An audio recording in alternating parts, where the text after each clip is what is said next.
ಇಟ್ಟರೆ ಸಗಣಿಯಾದೆ, ತಟ್ಟಿದರೆ ಕುರುಳಾದೆ, ಸುಟ್ಟರೆ ನೊಸಲಿಗೆ ವಿಭೂತಿಯಾದೆ, ನೀನಾರಿಗಾದೆಯೋ ಎಲೆ ಮಾನವ ಅಂತ ಗೋವಿನ ಕಥೆಯಲ್ಲಿ ಹೇಳಿದ ಹಾಡು ನೀವು ಕೇಳಿರ್ಬೋದಲ್ವ. ಎಷ್ಟೊಂದು ನಮಗೆ ಉಪಕಾರಿ ಆದದ್ದಲ್ವ ಗೋವು. ನೋಡಿ, ಅದರ ಸಗಣಿಯಿಂದ ಎಷ್ಟೊಂದು ಉಪಯೋಗ ಆಗ್ತದೆ. ಅಂತಹ ಒಂದು ಸಗಣಿಯ ಬಗೆಗೆ ನನಗೊಂದು ಸೂಪರ್ ಐಡಿಯಾ ಬಂತು ಮಾರ್ಯಾರೆ. ಎಂಥದ್ದು, ಸೂಪರ್ ಸಗಣಿ ಮಾಡೋಣ ಅಂತ. ಇದು ಸೂಪರ್ ಸಗಣಿ ಮಾಡೋದು ಅಂತ ಹೇಳಿ ನಿಮಗೆ ಆಶ್ಚರ್ಯ ಆಗಿರ್ಬೋದಲ್ವ.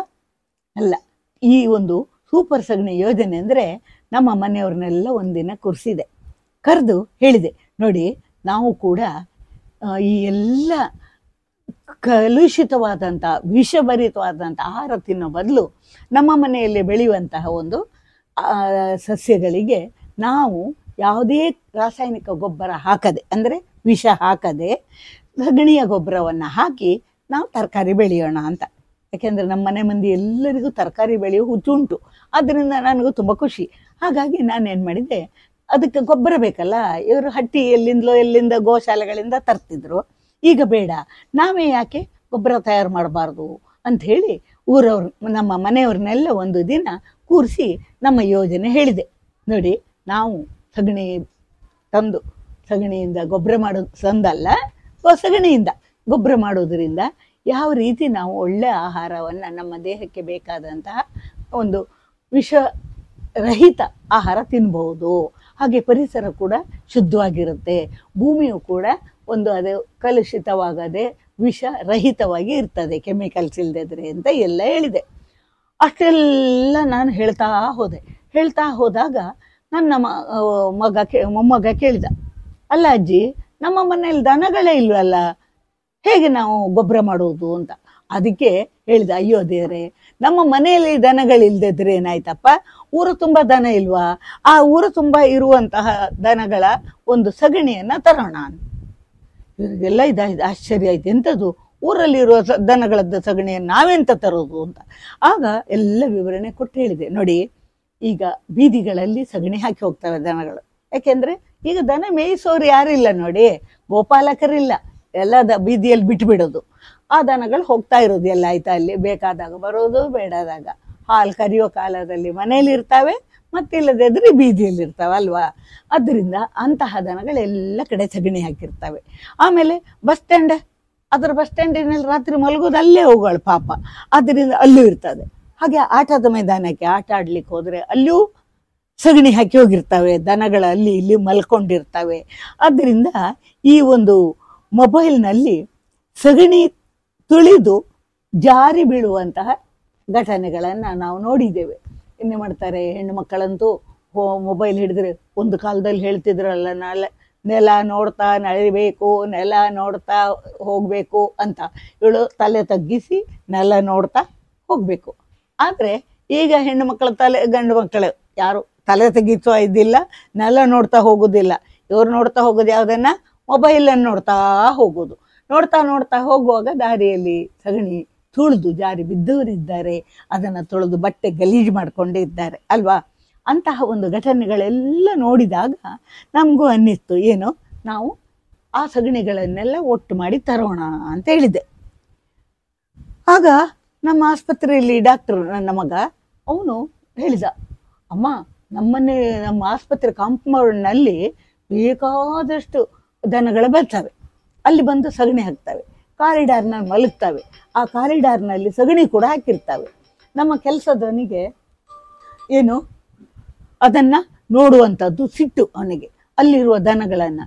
ಯಾಕೆಂದರೆ ದನ ಓಡಿಸೋನ್ ಕೂಡಲೇ ಅವನಿಗೆ ಸಿಟ್ಟು ಬರುವುದು. ಯಾಕೆಂದರೆ ಒಂದಿನ ಅವನಿಗೆ ಹಾಗಾಗಿತ್ತು, ಅವನು ದನ ಓಡಿಸ್ಲಿಕ್ಕೆ ಅಂತ ಹೋಗುವಾಗ ಸಗಣಿಯನ್ನು ತೊಳೆದು ಜಾರಿ ಬಿದ್ದಿದ್ನಂತೆ. ಅದಕ್ಕೋಸ್ಕರ ಅವನಿಗೆ ಆ ದನಗಳನ್ನು ಮೇಲೂ ಸಿಟ್ಟು, ಅವನ ದನ ಓಡಿಸು ಅಂದರೆ ನನ್ನ ಮೇಲೂ ಸಿಟ್ಟು ಅಂತ ಮಗ ಹೇಳಿದ. ಆದರೆ ನಾನು ಹೇಳಿದೆ, ನೋಡಿ ನಾವು ಈ ಒಂದು ಕೆಲಸ ಮಾಡಿದರೆ ನಮಗೆ ಒಳ್ಳೆಯದು. ಜೊತೆಗೆ ಈಗ ನಾವು ನಮ್ಮ ಇವರದ್ದು ಪ್ರಧಾನಮಂತ್ರಿಯವರ ಒಂದು ಎಂತಹ ಮೋದಿಯವರ ಯೋಜನೆ ಕೇಳಿದ್ದೀರಲ್ವ, ಸ್ವಚ್ಛ ಭಾರತ. ಆ ಸ್ವಚ್ಛ ಭಾರತಕ್ಕೆ ಈ ಒಂದು ಉದಾಹರಣೆ ಆಗ್ಬೋದು. ನಾವು ಮಾಡುವ ಏನಾದರೂ ಕೆಲಸವನ್ನು ನೋಡಿ ಎಲ್ಲ ರಸ್ತೆಯಲ್ಲಿ ಬಿದ್ದ ಸಗಣಿ, ಆಟ ಅಲ್ಲಿ ಇಲ್ಲಿ ಎಲ್ಲಿ ಬಿದ್ದ ಸಗಣಿಗಳನ್ನು ನಾವು ಎರ್ಕಿ ತಂದರೆ ಅದನ್ನು ನೋಡಿ ಪೇಪರ್ನವರು, ಮೀಡಿಯಾದವರೆಲ್ಲ ಅದನ್ನು ವಾರ್ತೆ ಮಾಡಿದರೆ ಪ್ರಧಾನಮಂತ್ರಿಯವರು ಸ್ವಚ್ಛ ಭಾರತದ ಒಂದು ದೊಡ್ಡ ಪ್ರಶಸ್ತಿಯನ್ನು ನಮಗೆ ಕೊಡ್ಬೋದಲ್ವಾ. ಅಂದ ಕೂಡಲೇ ಎಲ್ಲರೂ ಕಿಸಿ ಕಿಸಿ ನಗಾಡಿದ್ರು. ಆದರೂ ಕೂಡ ಅಜ್ಜಿಯ ಎದುರಿನಲ್ಲಿ ಹೇಗಪ್ಪ ಮಾತಾಡೋದು, ಆಗುದಿಲ್ಲ ಅಂತ ಎಲ್ಲ ಸುಮ್ಮನೆ ಇದ್ರು. ಅಷ್ಟೊತ್ತಿಗೆ ಗಂಡನಿಗೆ ಹೇಳಿದೆ, ಎಲ್ರು ನೋಡ್ರಿ, ಈಗ ತರಕಾರಿ ಬೆಲೆ ಎಷ್ಟು ಗಗನಕ್ಕೆ ಏರಿದೆ. ಈ ಟೊಮೆಟೊ ಆಗಲಿ ಯಾವುದೇ ತರಕಾರಿ ಆಗಲಿ ನಮಗೆ ಕೈಗೆ ಮುಟ್ಟೋ ಹಾಗಿಲ್ಲ. ಆದ್ದರಿಂದ ನಾವೇ ಮನೆಯಲ್ಲೇ ತರಕಾರಿ ಬೆಳೆದ್ರೆ ಎಷ್ಟು ಒಳ್ಳೇದಲ್ವಾ. ಅಂದ ಕೂಡಲೇ ಗಂಡನಿಗೆ ಖುಷಿ ಆಯಿತು. ಅವರ ಜೇಬಿನ ಹಣ ಸ್ವಲ್ಪ ಉಳಿತದಲ್ಲ. ಅದರಿಂದ ಅವರು ಹೌದು ಹೌದು ಹೌದು ನಾವೇ ತರಕಾರಿ ಬೆಳೆದ್ರೆ ಭಾಳ ಒಳ್ಳೆಯದು ಅಂತ ಹೇಳಿದರು. ಅಷ್ಟೆಲ್ಲ ಆಯಿತು. ಅಷ್ಟೆಲ್ಲ ಆದಮೇಲೆ ಆರಂಭ ಆಯ್ತು ನಮ್ಮದು ಎಲ್ಲ ಒಂದು ಯೋಜನೆಯನ್ನು ಹಾಕುವ ಇದಾಯಿತು. ಏನು ಯೋಜನೆ, ಯಾರ್ಯಾರು ಏನೇನು ಕೆಲಸ ಮಾಡಬೇಕು ಅಂತ. ಆದರೆ ನನಗೆ ಮತ್ತು ನನ್ನ ಮಕ್ಕಳಿಗೆ ಆಶ್ಚರ್ಯ ಆಗಿದ್ದು ಒಂದು, ಯಾವತ್ತೂ ಕೂಡ ನನ್ನ ಮಾತು ಒಂದನ್ನು ಕೇಳದಿದ್ದ ನಮ್ಮ ಯಜಮಾನರು ಅದು ಹೇಗೆ ಸತ್ತಂತ ಒಪ್ಪಿಕೊಂಡ್ಬಿಟ್ರು ಅಂತ. ಅದಕ್ಕೆ ಕಾರಣ ಏನು, ಅವರ ಜೇಬಿನ ದುಡ್ಡು ಉಳಿಯುತ್ತೆ ನೋಡಿ, ಅದಕ್ಕೋಸ್ಕರ ಅನ್ನೋದು ಆ ಮಕ್ಕಳಿಗೆ ಅರ್ಥ ಆಗಿರಲಿಲ್ಲ.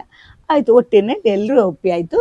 ಸರಿ, ಈಗ ಇದು ವರ್ಕ್ ಡಿಸ್ಟ್ರಿಬ್ಯೂಷನ್ ಅಂದರೆ ಕೆಲಸಗಳ ಹಂಚಿಕೆ, ಯಾರ್ಯಾರು ಏನೇನು ಮಾಡಬೇಕು ಅನ್ನೋದನ್ನು ಹೇಳಿ ಆಯಿತು. ನಮ್ಮ ಮನೆಯವರಿಗೆ ಸ್ವಲ್ಪ ಪ್ರಾಯ ಆಗಿದೆ, ಸ್ವಲ್ಪ ಶುಗರು ಬಿ ಪಿ ಎಲ್ಲ ಇದೆ. ಆದ್ದರಿಂದ ಅವರು ಹೊರಗಡೆ ಎಲ್ಲ ಹೋಗಿ ಹೆರ್ಕಿಕೊಂಡು ಬರೋದು ಬೇಡ, ಯಾಕೆಂದರೆ ಕಷ್ಟ ಆಗ್ತದೆ ಪಾಪ ಅವರಿಗೆ. ಅದರಿಂದ ಅವ್ರು ಏನು ಮಾಡೋದು, ಅಲ್ಲಿ ತಂದು ಹಾಕಿದ್ದನ್ನು ನೋಡಿಕೊಂಡು ಅದು ಗೊಬ್ಬರವನ್ನೆಲ್ಲ ಮಿಕ್ಸ್ ಮಾಡುವಂಥ ಕೆಲಸ ಅವರದ್ದು. ಆಮೇಲೆ ಒಂದು ಸೈಡಿನಲ್ಲಿ ಎಡಬದಿಯ ರಸ್ತೆಗಳಲ್ಲಿ ನನ್ನ ಸೊಸೆ ಮತ್ತು ನನ್ನ ಮೊಮ್ಮಗಳು ಹೋಗೋದು. ಈ ಕಡೆ ಸೈಡಿಯಲ್ಲಿ ಇನ್ನೊಂದು ಸೈಡಿನಲ್ಲಿ ನನ್ನ ಮಗ ಹೋಗೋದಿಲ್ಲ, ಯಾಕೆಂದರೆ ಅವನಿಗೆ ಆಫೀಸಿಗೆ ಬೇಗ ಹೋಗಬೇಕಲ್ಲ. ಆದ್ದರಿಂದ ಅದು ಆಸ್ಪತ್ರೆಗೆ 8 ಗಂಟೆಗೆ ಹೋಗ್ಬೇಕು ನೋಡಿ, ಅದನ್ನು ಅವನು ಹೋಗೋದಿಲ್ಲ. ಆದ್ದರಿಂದ ಇನ್ನು ಮೊಮ್ಮಗ ಮತ್ತು ಇನ್ನು ಅವರ ಸ್ನೇಹಿತರು ಯಾರು ಬೇಕಾದ್ರೆ ಕರ್ಕೊಂಡು ಹೋಗು ಅಂತ ಹೇಳಿದ್ದೆ ಅವನಿಗೆ. ಕೆಲಸದವಳು ಮಗಳಿದ್ದಾಳೆ ಮನೆಯಲ್ಲಿ, ಆಯಿತು ಹೋಗಿ ಅಂತ ಹೇಳಿದ್ದೆ. ಸರಿ, ಶುರು ಆಯಿತು ಮರುದಿನ. ಏನು, ಒಬ್ಬೊಬ್ಬರು ಒಂದೊಂದು ಕಡೆಗೆ ಹೋಗೋದು. ಮತ್ತು ನನ್ನ ಮಗನಿಗೆ ಎಂಥ ಕೆಲಸ, ಅವನಿಗೆ ಒಂದಿನ ಕೆಲಸ. ಯಾವ ಕೆಲಸ, ಭಾನುವಾರ ರಜೆ ಅಲ್ವಾ. ಆದ್ದರಿಂದ ಭಾನುವಾರ ಅವನು ಎಲ್ಲರೂ ತಂದಾಕಿದಂತಹ ಗೊಬ್ಬರವನ್ನು ಅಲ್ಲಿ ರಾಶಿ ಹಾಕಿರ್ತಾರೆ. ಅದಕ್ಕೆ ದೂರದಲ್ಲಿರುವಂತಹ ನಮ್ಮ ಕಾಂಪೌಂಡಿನ ಹತ್ತಿರ ಬೇಲಿಯಲ್ಲಿ ಇದ್ದಂಥ ಸೊಪ್ಪುಗಳನ್ನೆಲ್ಲ ಕಡಿದು ಅದನ್ನು ತಂದು ರಾಶಿ ಹಾಕುವಂಥದ್ದು. ಎಲ್ಲವನ್ನು ಮಿಕ್ಸ್ ಮಾಡಿ ಹೊಂಡಕ್ಕೆ ಹಾಕುವ ಕೆಲಸ ನಂದು. ಈ ಥರ ನಾವು ಹಂಚಿಕೆ ಮಾಡಿಕೊಂಡೆವು. ಹಂಚಿಕೆ ಮಾಡಿಕೊಂಡಾಯಿತು, ಎಲ್ಲರೂ ಭಾರಿ ಖುಷಿಯಲ್ಲಿ ಹೊರಟರು. ಸರಿ, ಒಂದಿನ ಏನಾಯಿತು, ಎಲ್ಲ ನೋಡಿ ಸಮಸ್ಯೆ ಆಗೋದು ಇಲ್ಲಿ. ಎಲ್ಲರೂ ಸೊಫಿಸ್ಟಿಕೇಟೆಡ್ ಅಂದರೆ ಎಲ್ಲರೂ ಒಂದು ಒಳ್ಳೆಯ ಕೆಲಸಗಳಲ್ಲಿರೋರು ಎಲ್ಲ. ನನ್ನ ಸೊಸೆ ಅವಳು ದೊಡ್ಡ ಟೀಚರ್, ಅವಳು ಮಹಿಳಾ ಮಂಡಲಕ್ಕೆ ಹೋಗ್ತಾಳೆ ಸಾಯಂಕಾಲ. ಮಹಿಳಾ ಮಂಡಲದವ್ರು ಯಾರಾದರೂ ನೋಡಿದರೆ ಅವ್ರು ಕೇಳಲಿಕ್ಕಿಲ್ವಾ ಏನಂತ, ಏನ್ರೇ ನೀವು ಸಗಣಿ ಹಿರ್ಕೋಕೆ ಹೋಗ್ತೀರಾ ಅಂತ ಕೇಳಿದರೆ ಅವಳಿಗೆ ಎಷ್ಟು ಅವಮಾನ ಆಗೋದಿಲ್ವಾ. ಅದೇ ಮಕ್ಕಳು ಅವರಿಗೂ ಹಾಗೆ, ಅವ್ರ ಸ್ನೇಹಿತರು ಯಾರಾದರೂ ನೋಡಿದರೆ ಏನೋ ಸಗಣಿ ಹಿರ್ಕ್ತೀಯ ರಸ್ತೆ ಇದೆಯಲ್ಲ ಅಂತ ಕೇಳಿದರೆ ಅವಮಾನ ಆಗುತ್ತಲ್ಲ. ಅದಕ್ಕೆ ಏನು ಮಾಡಿದರು, ಮಕ್ಕಳು ಮತ್ತು ಸೊಸೆ ಬೆಳಿಗ್ಗೆ ಕತ್ಲೆ ಇರುವಾಗ, ಯಾವತ್ತೂ ಕೂಡ ಏಳು ನಾರಾಯಣನೇ ಅಂತ ಹೇಳಿ 25 ಸರಿ ಹೇಳ್ರೋ ತಡ ಆಯಿತು ಅಂತ ಹೇಳೋವರೆಗೂ ಹೇಳದೇ ಇದ್ದ ಮಕ್ಕಳು ಸೊಸೆಯ ಜೊತೆಯಲ್ಲಿ ಬೆಳಿಗ್ಗೆ ಕತ್ಲೆ ಇದ್ದಾಗ ಯಾರಿಗೂ ಕಾಣಬಾರ್ದಲ್ಲ, ಆ ಹೊತ್ತಿನಲ್ಲಿ ಬುಟ್ಟಿ ತಗೊಂಡು ಹೋಗಿ ಸಗಣಿ ತಗೊಂಡು ಬಂದು ಏನು ಮಾಡ್ತಾಯಿದ್ರು, ಗೊಬ್ಬರಕ್ಕೆ ರಾಶಿ ಹಾಕ್ತಾಯಿದ್ರು, ಹೊಂಡಕ್ಕೆ ಹಾಕೋದು. ಆ ಹೊಂಡಕ್ಕೆ ಹುಡಿ ಮಣ್ಣು ಹಾಕೋದು ನನ್ನ ಕೆಲಸ. ಯಾಕೆ, ನಾನು ಮನೆಯಲ್ಲಿ ಇರ್ತೇನಲ್ಲ, ಸೊಪ್ಪು ಮತ್ತು ಹುಡಿ ಮಣ್ಣನ್ನು ಹಾಕುವಂಥದ್ದು. ಆ ಸೊಪ್ಪು ಒಂದು ಕೂಡಲೇ ನಮಗೆ ನೆನಪಾಯಿತು. ನಮ್ಮಪ್ಪ ಒಂದು ಮಾತು ಹೇಳ್ತಿದ್ರು, ಆ ಹೊಂಡಕ್ಕೆ, ಯಾವುದೇ ಹೊಂಡಕ್ಕೆ ಮೊದಲು ಸೊಪ್ಪು ಹಾಕಿ ಆಮೇಲೆ ಸಗಣಿ ಹಾಕಿದರೆ ಆಗ ಏನಾಗ್ತದೆ, ಗೊಬ್ಬರ ಒಳ್ಳೆ ಜಾಸ್ತಿ ಆಗ್ತದೆ. ಆ ಸೊಪ್ಪು ಆ ಸಗಣಿಯ ನೀರನ್ನು ಹೀರಿಕೊಂಡು ಗೊಬ್ಬರ ಜಾಸ್ತಿ ಆಗ್ತದೆ ಅಂತ. ಆಯಿತು, ಈ ಕೆಲಸ ಎಲ್ಲರಿಗೂ ಖುಷಿ ಆಯಿತು. ಸಾರಿ, ಎಲ್ಲರೂ ಉಮೇದಿನಲ್ಲಿ ಏನು ಮಾಡಿದರು, ಮಾಡೋದು ಅಂಥೇಳಿ ಆಯಿತು. ಹೊಂಡಕ್ಕೆ ಹಾಕಬೇಕು ಅವ್ರೇನು ತರ್ತಾರೆ ಅಂತ ನೋಡಬೇಕು. ಅದು ತಂದ ಮೇಲೆ ಆ ಸಗಣಿ ಏನು ಅನ್ನೋದನ್ನು ನೋಡಬೇಕು. ಯಾಕೆ ಗೊತ್ತುಂಟಾ, ಒಂದು ದಿನ ತಂದ ಸಗಣಿ ಯಾವ ರೀತಿ ಇರ್ತದೆ. ಈಗಂತೂ ದನಗಳಿಗೆ ನಾವು ಹಸಿ ಹುಲ್ಲು ಎಲ್ಲ ಹಾಕ್ತೇವೆ, ಅವರಿಗೆ ಹಾಕೋದೆಲ್ಲ ಏನನ್ನ ಹಿಂಡಿ ಬೂಸ ಇಂಥದ್ದೇ ಎಲ್ಲ ಹಾಕೋದು, ಒಣ ಹುಲ್ಲು ಬೈ ಹುಲ್ಲು. ಅದು ಹಾಕಿದರೆ ದನ ಹಾಕುವ ಸಗಣಿಗೂ ಮನುಷ್ಯರು ಹಾಕುವ ಸಗಣಿಗೂ ಏನು ವ್ಯತ್ಯಾಸ ಗೊತ್ತಾಗೋದಿಲ್ಲ.